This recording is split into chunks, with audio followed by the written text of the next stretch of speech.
వేలిమీద గోరు. రామాపురం అనే ఊళ్ళో శివయ్య, శాంతమ్మ అనే దంపతులుండేవారు. వారికి ఒక డాబా ఇల్లు, 10 ఎకరాల పొలముండేది. శంకరం అనేవాడు వాళ్ల ఏకైక సంతానం. వాడు పరమ అమాయకుడు, అతి మంచివాడు. కొడుకు అమాయకత్వం చూసి తల్లిదండ్రులు దిగులు పడేవారు. తమ తదనంతరం వాడు ఎలా బతుకుతాడో అని భయపడుతూ ఉండేవారు. ఒకనాడు శివయ్య, శాంతమ్మ బాగా ఆలోచించి చివరకు ఒక నిర్ణయానికొచ్చారు. అదేమిటంటే మంచి తెలివిగల పేద ఇంటి పిల్లను కోడలుగా తెచ్చుకోవడం. కొన్నాళ్ల తర్వాత శంకరానికి యుక్త వయస్సు రాగానే వాళ్ళనుకున్న విధంగా లలిత అనే ఒక పేద ఇంటి పిల్లతో శంకరానికి పెళ్లి చేశారు. లలిత మంచి తెలివితేటలు, చాలా చురుకుదనం గల పిల్ల. భర్త అమాయకత్వం ఎరిగి అత్తమామలు ఆశించినట్టు గుట్టుగా కాపురం చేయసాగింది. ఇది చూసి శివయ్య, శాంతమ్మలు పొంగిపోయారు. అయితే క్రమేపీ లలితలో మార్పు వచ్చింది. వృద్ధులైన అత్తమామలకు సేవ చేయవలసి రావడం, వారి సలహాలు ఆమెలో క్రమంగా అసంతృప్తికి కారణమయ్యాయి. అందువల్ల ఎలాగైనా భర్త చేత వేరింటి కాపురం పెట్టించి ఏ బాదరబందీ లేకుండా సుఖంగా ఉండాలనుకున్నది. అందుకని అనుకున్న కార్యం సాధించడానికి ఆమె పథకాలు ఆలోచించసాగింది. కొన్నాళ్ల తర్వాత లలితకు ఒక ఉపాయం తోచింది. భర్త ఒట్టి అమాయకుడు గనక తను ఏం చేసినా ఏం చెప్పినా ఇట్టే నమ్మి తల ఊపుతాడని ఆమె ధైర్యం. ఒకనాటి సాయంకాలం శివాలయంలో పురాణ కాలక్షేపం జరుగుతూ ఉంటే వినడానికి శాంతమ్మ వెళ్ళింది. శివయ్య, శంకరం పొలాన్నుంచి ఇంకా రాలేదు. లలిత భర్త కోసం ఎదురు చూస్తూ దూరంలో అతడు రావడం కంటపడగానే కుడిచేతి బొటను వేలికి తడిగుడ్డ చుట్టుకొని మూలుగుతూ మంచం మీద పడుకొనున్నది. శంకరం ఇంట్లోకి వస్తూనే ఆమె దగ్గరకు వెళ్ళి, "ఏం జరిగింది లలిత?" అంటూ కంగారుగా అడిగాడు. "పెద్ద ప్రమాదమే జరిగిందండి. వేలు మీద గోరు మొలిచింది" అంటూ మరింత పెద్దగా మూలిగింది లలిత.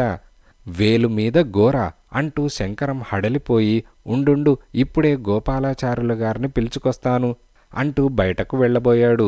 లలిత అతణ్ణి ఆగమని, "ఈ జబ్బు గోపాలాచార్యుల్లాంటి వైద్యులు 4 కలిసికట్టుగా వచ్చినా కుదర్చలేరండి. మా అవ్వ, ముత్తవ్వ చెప్పగా విన్నాను. ఈ వ్యాధికి వేరింటి కాపురం ఒక్కటే మందు. అలా కానప్పుడు ప్రాణాలకే ముప్పు" అని అన్నది.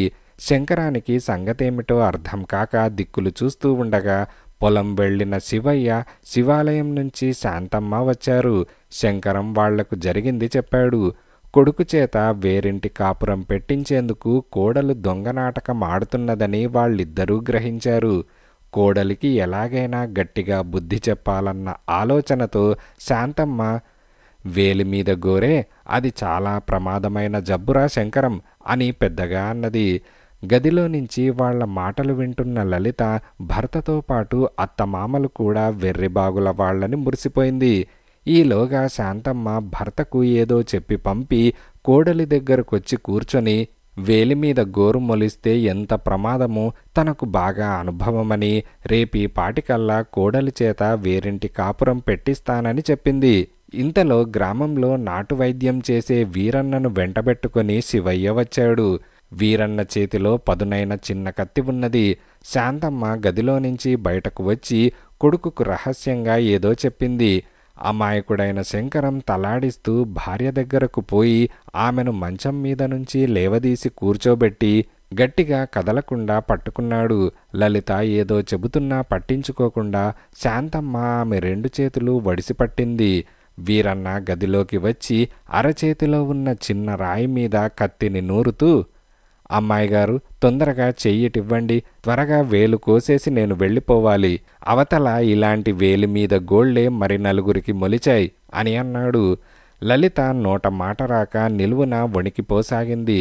శాంతమ్మ ఇదేమీ గమనించనట్టు వీరన్నతో, "జాగ్రత్త వీరన్న, వేలు వరకే మెలకువగా కోసేయ్" అని అన్నది.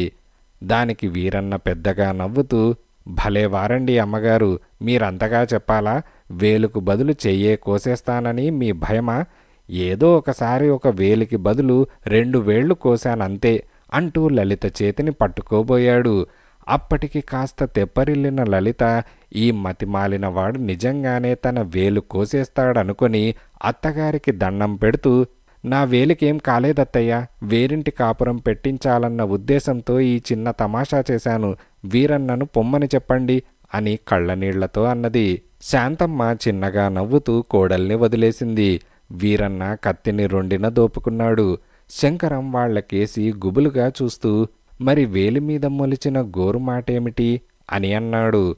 వేలిమీద గోరు పుట్టినప్పటినుంచి ఉంటుంది అని వీరన్న పెద్దగా నవ్వుతూ అన్నాడు.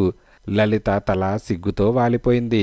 శాంతమ్మ లలితను బుజ్జగిస్తూ, అమ్మాయ్, నీకు నిజంగా వేరింటి కాపురం పెట్టాలనుంటే నాకు మీ మామగారికి ఎలాంటి అభ్యంతరం లేదు. అయితే మీరు మరొక చోటుకు వెళ్ళనక్కర్లేదు, ఈ ఇంట్లోనే ఉండండి. మీ మామగారు నేను మన పొలంలో ఒక పాక వేసుకొని వెళ్ళిపోతాం అని అన్నది. ఆ మరుక్షణం లలిత అత్తగారి పాదాల మీద పడి, ఇక బతికుండగా వేరింటి కాపురం మాట ఎత్తనత్తయ్య, జరిగిన దానికి నేనెంతో సిగ్గుపడుతున్నాను, మీరు క్షమించానంటే గాని లేవను అని అన్నది. శాంతమ్మ కోడల్ని లేవదీసి, క్షమిస్తాను కానీ ఇప్పుడు కాదు, తొందరగా మాకొక మనవణ్ణో మనవరాలనో ఇవ్వు, అప్పుడిక నీ జోలికి రాము అని అన్నది. లలిత సిగ్గుపడుతూ తల వంచుకున్నది. శివయ్య ఇచ్చిన రూపాయి బిల్ల తీసుకొని దాన్ని గోటితో పైకి కొట్టి ఖంగుమనిపిస్తూ, వీరన్నా, లలితమ్మగారు, రోజులు ఒకేలా ఉండవు, ఈసారి మళ్ళీ వేలిమీద గోరు మొలిస్తే నాకే కబురు పెట్టండి అంటూ అక్కడ్నుంచి వెళ్ళిపోయాడు. ఆ మాటలకు లలిత ముసిముసిగా నవ్వుకున్నది. ఆ తర్వాత ఆమె వేరింటి కాపురం మాట ఎత్తలేదు సరికదా, అత్తమామలను కన్నవాళ్లలా చూసుకుంటూ కాలక్రమాన 2 బిడ్డల్ని కని అత్తమామలు వాళ్ల మురిపాలు ముచ్చట్లు చూస్తూ ఆనందించేలా చేసింది.